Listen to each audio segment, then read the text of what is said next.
Hello guys, welcome back to Dark Angels Intuitions. Welcome back to my channel.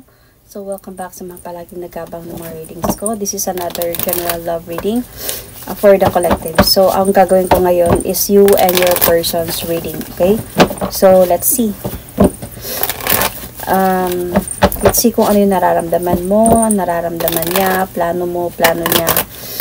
Ano yung hindi mo alam about sa kanya, ano yung hindi niya alam about sa'yo. Titingnan natin until sa patapos tayo. First, titignan muna natin if what is really happening right now. Anong nangyayari sa relationship ninyo ngayon. So, dito para sa lahat, takes what resonates and leave the rest. Pwede itong vice versa, and this is a timeless reading kung kailan nyo ito mapanood. If naka-resonate kayo, then this might be for you. So, let's see. What is happening right now? Sinong maka-resonate nito? Kaninong energy to? Let's see.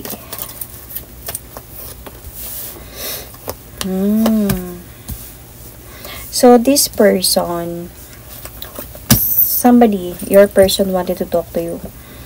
Really wanted to move forward towards with you. Pero ikaw yung parang alinlangan na kausapin siya.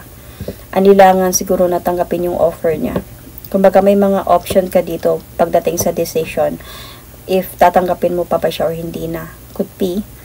Kasi itong person na to is really trying to connect with you, communicate with you, or sending message or something, calling you could be. Pero ikaw yung guarded this time. Kasi feeling ko may kasalanan na ginawa itong person mo sa'yo. Might be cheating, could be. So, hindi mo alam ngayon kung papunta ka sa pagpapatawad or baliwalain mo na lang siya at hindi mo na siya kakausapin pa ulit. Kasi parang gusto niyang bumalik sa'yo. So, ini-stalk ka na nito that nung time na yon na hindi pa siya nakipag-usap sa'yo, ini-stalk ka niya na. Kasi may balak na siya na bumalik talaga sa'yo, na mabalik yung harmony ninyo. So, this time, nagkaroon na siguro siya ng chance. Nagkaroon na siguro talaga siya ng pagkakataon na balikan ka. Or kausapin ka. So, there's a possibility na cheating yung issue dito. Pero tingnan natin. Bakit kayo naghiwalay ba? Or what? Why?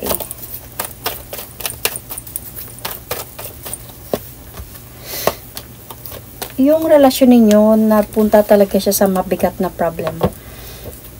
Parang merong feeling like, ako na lang lahat, or ako na lang palagi, parang ganun. Parang ako na lang yung nagpapasa ng burden ng relasyon natin. May feeling na ganun, and very much disappointed. So, pwedeng ikaw to. Okay, but bet itong vice versa as well. So,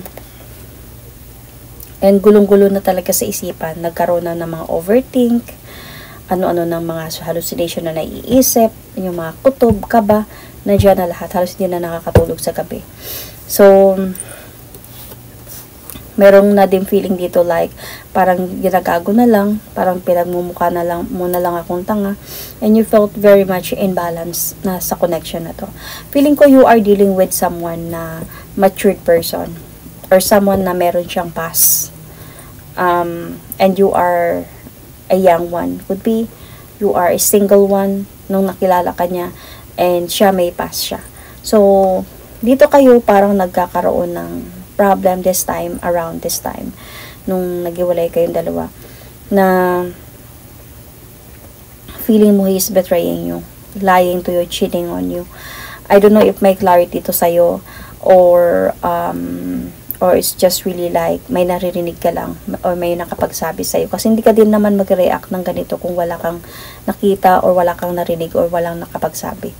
So, let's see. Yun yung dahilan.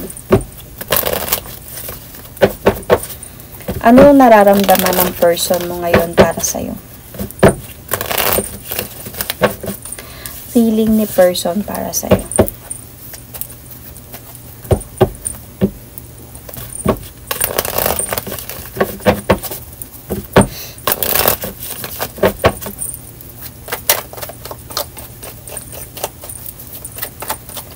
Feeling ni person para sa'yo.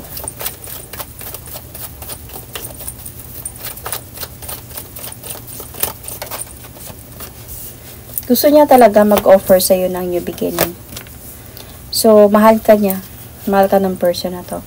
Gusto niya maglakas loob na bumalik sa'yo at mabalik yung happy relationship ninyo na buong commitment, yung complete love and devotion. And this person really like na maglakas loob nga talaga na i-fix yung problem na maayos yung mga nawasak sa inyong dalawa. Kaya nandito nga siya, bumabalik siya sa'yo. Kaya nandito siya na nakikipag-usap siya sa'yo ulit. Dahil dito. So, dahil mahal ka pa niya. Gusto niya mabalik yung harmony ng pagmamahalan ninyo ulit. So, na-realize niya lahat ng to nung time siguro na hindi kayo mag-uusap dalawa. So, let's see. Ano yung nararamdaman mo ngayon para sa sitwasyon na to at sa person mo?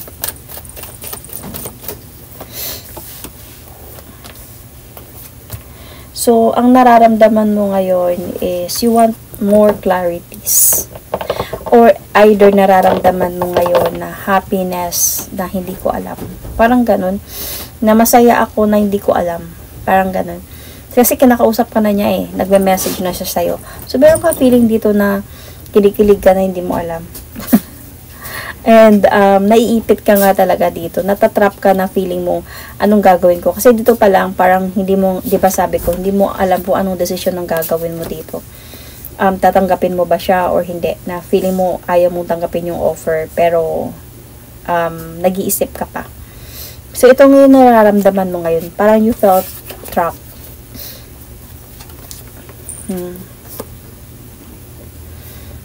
Siguro feeling ko napapansin mo naman talaga yung sincerity niya ngayon sa pagbabalik niya sa'yo, pero hindi mo talaga wala ka pang total decision talaga dito kung totoo na ba tong sincerity niya, na-realize siya na ba talaga yung namahal ka niya, na-realize siya na ba talaga pagkakamali niya.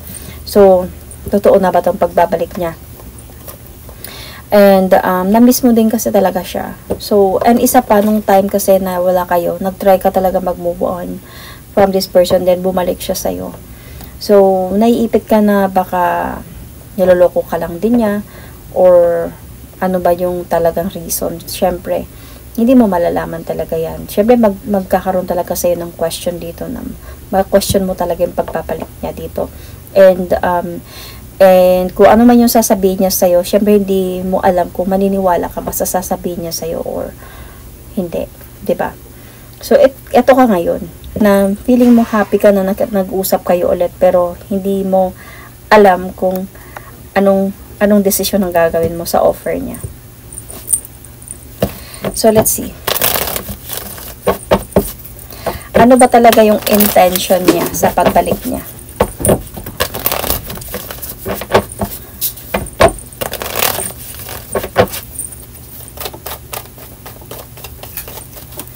Intention ni person mo sa pagbalik niya sa'yo.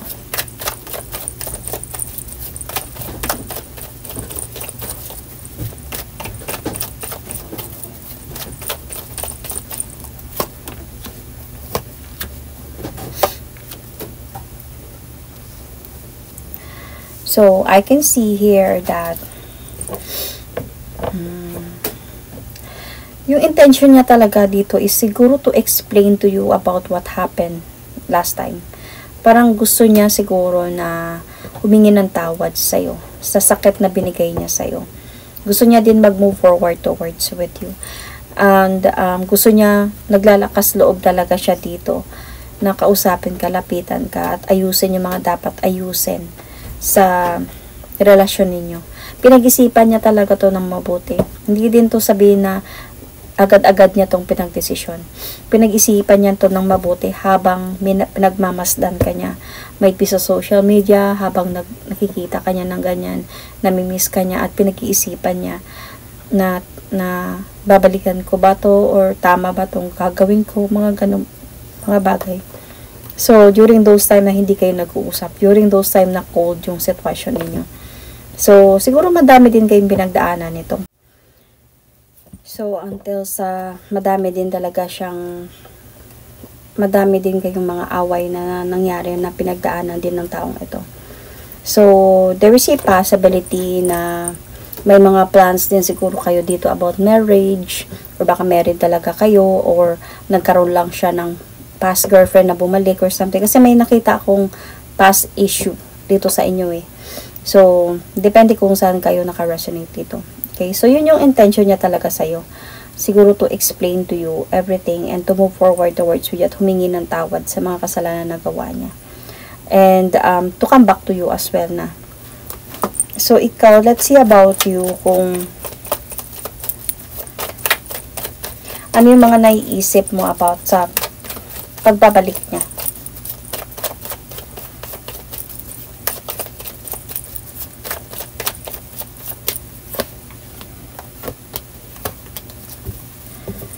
So, naiisip mo dito yung mga kasalanan na gawa niya.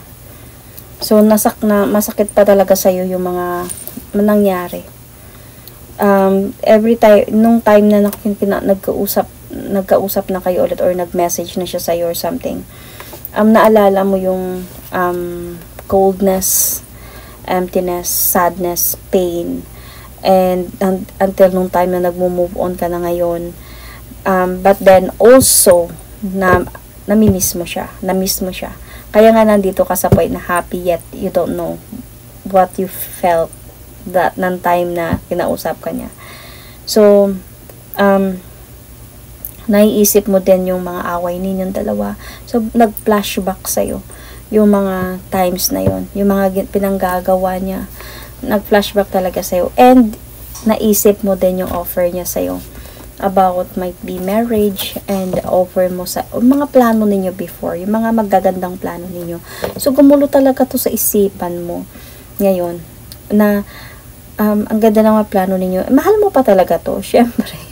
Mahal mo pa talaga to. Hindi mo lang alam. Ngayon, parang takot ba? May fear na sa'yo dito na baka babalik ulit, na pagbigyan mo siya, mahalin mo siya ulit, at sasaktan ka ulit. So, ano yung plano ng person mo this time?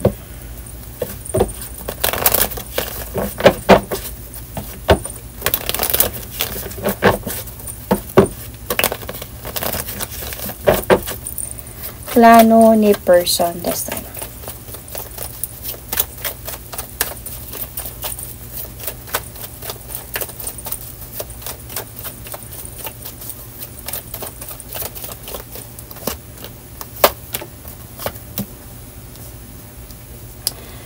Honestly, ngayon na kinakausap ka niya, hindi niya pa talaga alam kung ano talaga yung total plan niya. Wala pa siya talagang total na plano. Urong-sulong pa to siya. Hindi niya pa talaga alam kung ano yung pwede magiging outcome dito sa inyo. So, kasi, di ba naghiwalay kayong dalawa? So, ngayon bumabalik siya. So, wala pa talaga siyang plano talaga dito. Ang gusto niya lang mangyari sa ngayon talaga is yung mabalik yung harmony ng pagmamahalan ninyo. Maayos kayong dalawa. So, yun pa lang talaga yung gusto niya mangyari dito. Wala pa siyang talagang like plano. So, gusto niya lang talaga dito yung maayos, magkaayos kayong dalawa. And parang gusto niya na talaga ma-end yung pag-aaway ninyo nito and maayos na.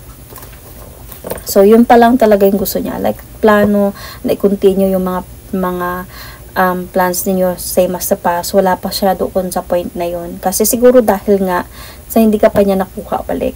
Siguro dahil nga sa hindi mo pa talaga siya like pinatawad mo, I don't know, kung parang nag-aantay pa siguro talaga to siya dito ng sagot mo.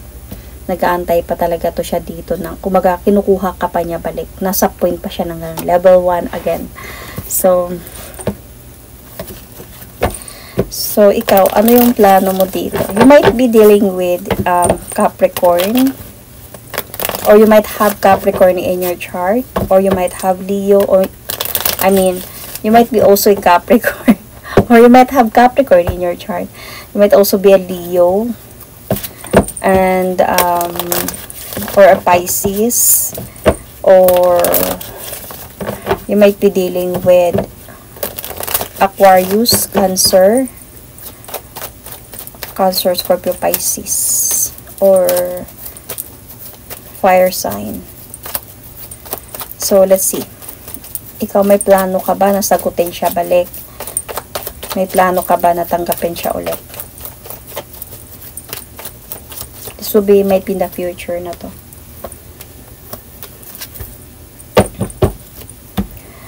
Okay.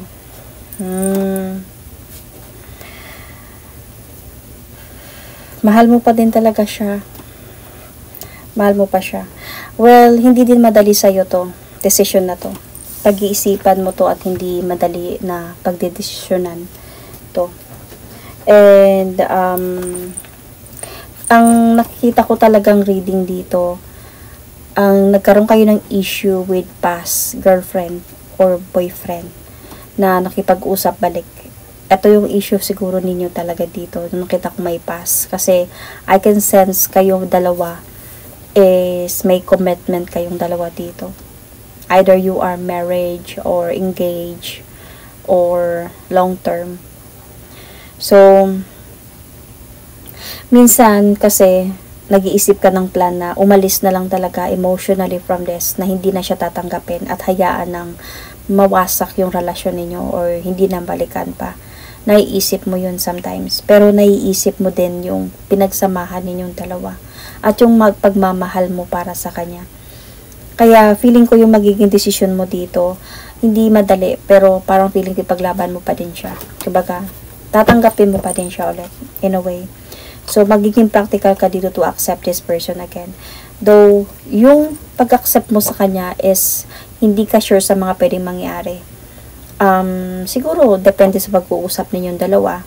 Ang importante dito, kung tatanggapin mo man siya, give this person an ultimatum na, sa next na gagawin mo to sa akin, wala ka ng chance na babalikan. Huwag ka nang bumalik na hindi na din kita tatanggapin. So, this time around, siguro tatanggapin kita because I believe in second chance naman din talaga. So, might be dahil sa pagmamahal mo din para sa kanya. Pero, wag mo nang hayaan na maulit to. Might be this time is the last time na bigyan mo siya ng chance. So, may tinatago ba siya sa'yo?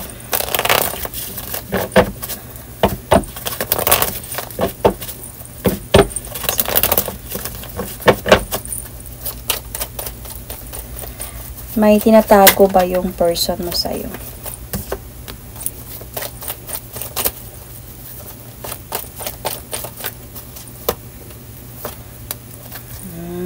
See? Told you.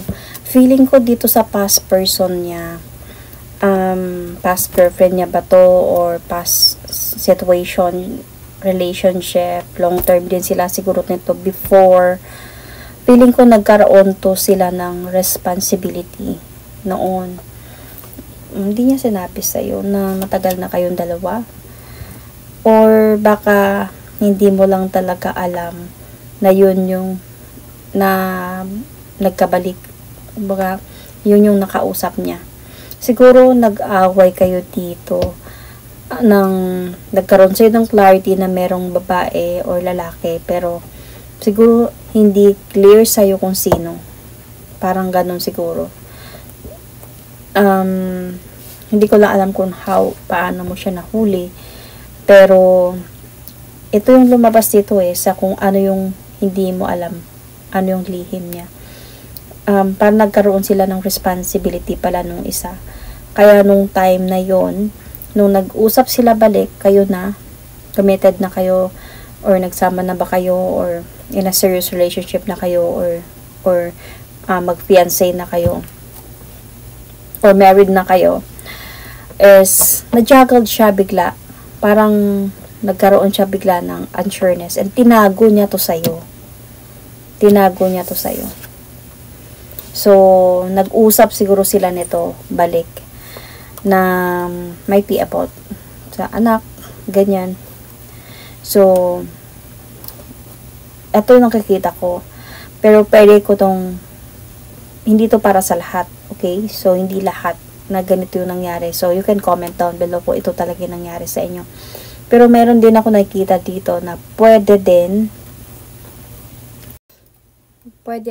na pinagsabay kayo nito, itong babae, kung wala mang anak, pinagsabay kayo nito nang hindi niya sinabi sa'yo. Siyempre, bakit niya naman sasabihin sa'yo? So, pinagsabay kayo nito. At dito siya parang naging unfair na nagbago na, parang ganun.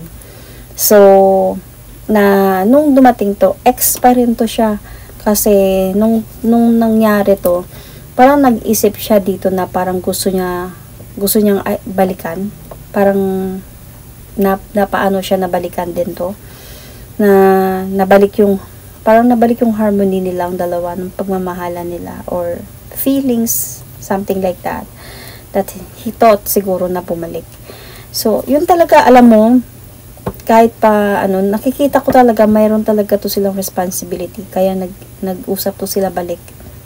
This is someone from the past. So yun pa din yun, kahit sabihin ko na gumawa ako ng another twist na story na baka wala talagang anak, baka babae lang talaga to, na ex niya na bumalik. And still, may nakikita pa din talaga akong responsibility from this person to that person. So, might be, yun talaga yun. So, hindi niya lang sinabi sa'yo na nag-usap sila ulit nito. Siguro ang nangyari lang dito is nalaman mo na may iba siya. Nalaman mo siguro through chat or something. And tinanong mo, siguro nag-away na kayo, tinanong mo kung sino, hindi lang siya nagsabi, hindi na lang siya nagsabi ng something, anuman, hanggang sa nagkagulo na kayong dalawa. So, you can comment down below. So, ano naman, ikaw? Ano yung tinatago mo sa kanya? Ano yung hindi mo alam about sa kanya? I mean, ano hindi niya alam about sa'yo?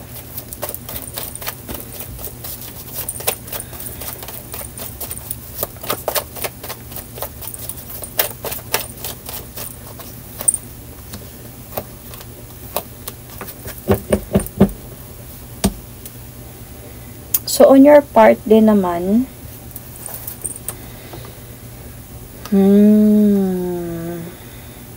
nung time na nag-cheat na siya sa'yo, nakaramdam ka talaga dito ng parang sobrang unfair niya. Parang ganun. Nakaramdam ka dito na parang dahan-dahan na talaga kayong nawasak na dalawa. Feeling ko, may pakiramdam ka na. Hindi ko lang alam na may clarity ba dito sa'yo. Kasi feeling ko, wala namang clarity. Ang may clarity sa'yo dito is nagkaroon siya ng iba. May nakapagsabi or nagkaroon siya ng iba. Wala kang ebidensya. Pero, syempre, yun na yung pag-umpisa ng pag-aaway ng dalawa. Eh, nakikita ko dito, may pakiramdam ka na siguro ex niya. May pakiramdam ka na kasi nandito yung father figure. So, parang gusto mo lang talaga dito yung ebidensya na yun talaga, ex talaga yung naging babae niya, na baka nag-offer siya ng new beginning towards that person nung time na yun. So, na nag-cheat siya sa'yo with an ex na yung inanakan niya. Siyempre, sa dami niyang pinagdaanan, alam mo na to, na may nangyaring ganito. So, may pinaanakan niya to kasi may mother figure dito, may buntisan na nangyari. Feeling mo, may feeling ka na about that. May feeling ka na. But all you really want a clarity. So, siguro sa hindi niya sinabi sa'yo, tinatago niya to sa'yo, ikaw pala, ramdam mo na, alam mo na ito siguro talaga yung dahilan, ito yung binalikan niya. So ngayon, ano yung let's see, ano yung gusto niyang sabihin sa'yo na hindi niya masabi-sabi sa'yo?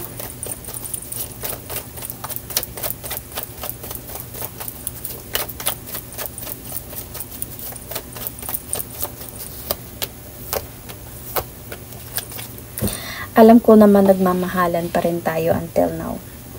Lagi kitang inaabangan. And lagi akong nag-gather ng idea about sa atin, sa pagbabalikan natin dalawa. Naniniwala pa rin talaga ako sa pagmamahalan natin. Alam ko that naging cold yung relationship natin, yung pagsasama natin, pero sobrang na-miss kita. Na-miss kita. So, kaya bumabalik ako ngayon sa'yo. Kasi na-realize ko talaga na gusto ko yung paglaban itong relasyon natin dalawa. And decidido ako dito. Alam kong nagloko ako and I'm so sorry about that. And, pero para sa akin, itong relasyon na meron tayo is still the best for me.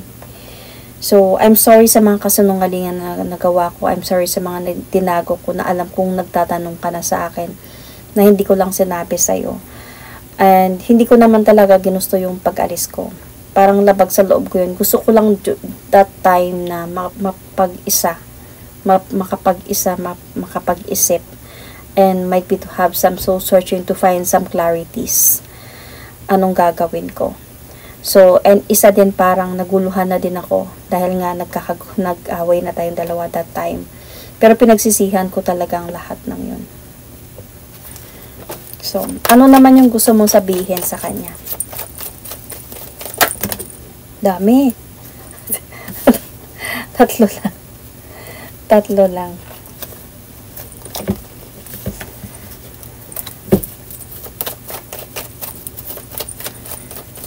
Please give me the cards, please.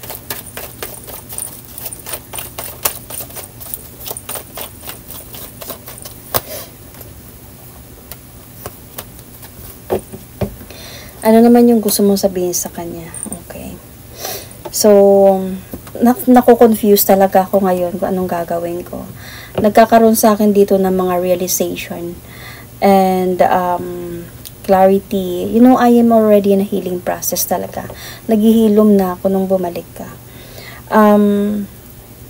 Parang hindi ko alam kung parang malabo na hindi ko maintindihan yung nararamdaman ko ngayon. Nagantay kasi ako before Nagantay ako na bumalik ka. And lumaban ako. Pero napagod ka talaga ako. Kaya nga parang para sa akin, naramdaman ko. Parang naging wise ako this time around na to gather information. Kaya nga naramdaman ko na baka bumalik ka talaga doon sa inanakan mo. Sa ex mo. Hindi sila married nito. Hindi. Wala akong nakitang marriage sa kanilang dalawa. Nagkaanak lang talaga to silang dalawa. So, kaya ako parang I try myself to move on talaga. I try myself na talaga na parang to accept and na baka wala na talaga, baka hindi na talaga tayong dalawa. Na wasak na talaga tong relasyon natin dalawa. Pero nung bumalik ka, dito ako parang na-confuse na wala na tayo tanggap ko na sana talaga na wala na tayong dalawa. Pero bumalik ka. Na-miss kita ulit. Na-miss kita. Pero iniisip ko din yung mga kasalanan na nagawa mo sa akin. So, alam kong isang araw magdedesisyon din talaga ako. Whether to accept you or not. Pero sa ngayon, parang hayaan mo muna ako na mag-isip. Kumbaga, hayaan mo muna ako na mag-isip na maayos kasi hindi madali. Yung patawarin ka ulit sa mga nagawa mo sa akin. Tama ba? So, ano yung pwede mangyari?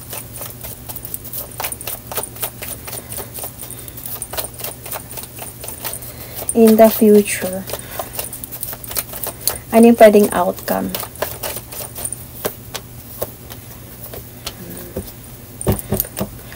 Para maayos din kayong dalawa nito. This person, totally maglalakas loob talaga pa rin talaga to siya na bumalik sa'yo. Para hindi siya titigil. Mag-move forward talaga to siya towards with you.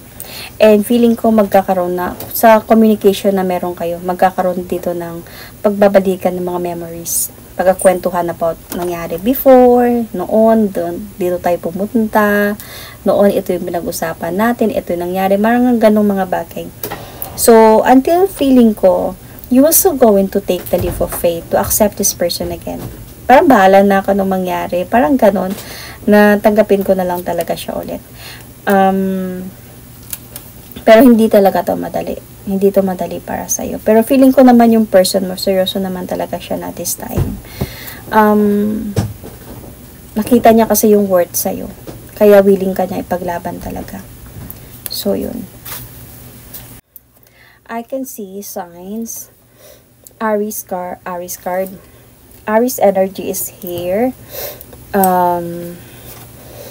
Pisces, Sagittarius, Capricorn, Taurus, Virgo, Leo. You might have Capricorn in your chart, as I said earlier, right? Yun. So, anyway, kung mahal ka naman talaga siguro ng person na to, maintindihan ka niya na yung hihilingin mo na time to think kung anong desisyon ang gagawin mo. Siguro, feeling ko, kung mag-desisyon ka man na tanggapin siya dito, I think, dahil sa nakita mo din talaga yung sincerity ng person na to.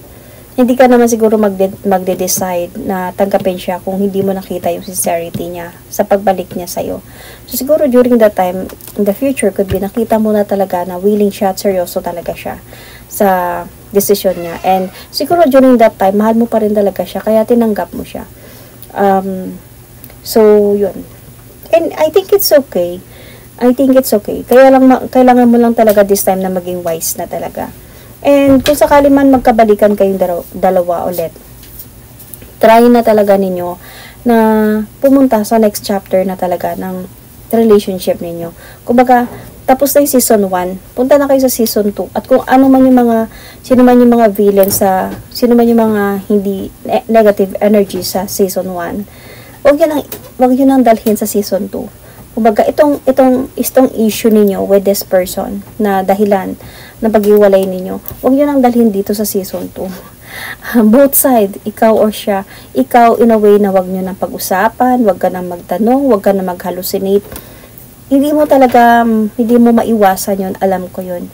Pero, kumbaga, kung wala ka namang ebidensya, itago mo na lang yun. Parang itago mo na lang yun. Or minsan kausapin mo na lang talaga siya as a person na alam mo minsan nag-iisip pa ako ng ganyan baka ganyan. So parang in a nice way na hindi yung saan ka na naman pumunta, ganyan. So 'di ba na humahantong lang sa away. And yung person mo din talaga kailangan niya maging sincere sa pagbabalik mo. Kasi nga 'di ba sabi ko kanina, kailangan talaga dito na bigyan mo siya ng ultimatum na kung gagawin niya pa to ulit and this time may evidence ka, huwag mo na siyang balikan. Kasi wala na to. Kung babalikan mo pa siya o papatawarin mo pa siya, paulit-ulit na lang niya to gagawin sa'yo. So, bigyan mo talaga siya ng ultimatum na this time, pag gagawin niya pa, wala na siyang babalikan pa. Para matuto siya sa lesson niya talaga. So, yun. That is my reading for you. Thank you and God bless.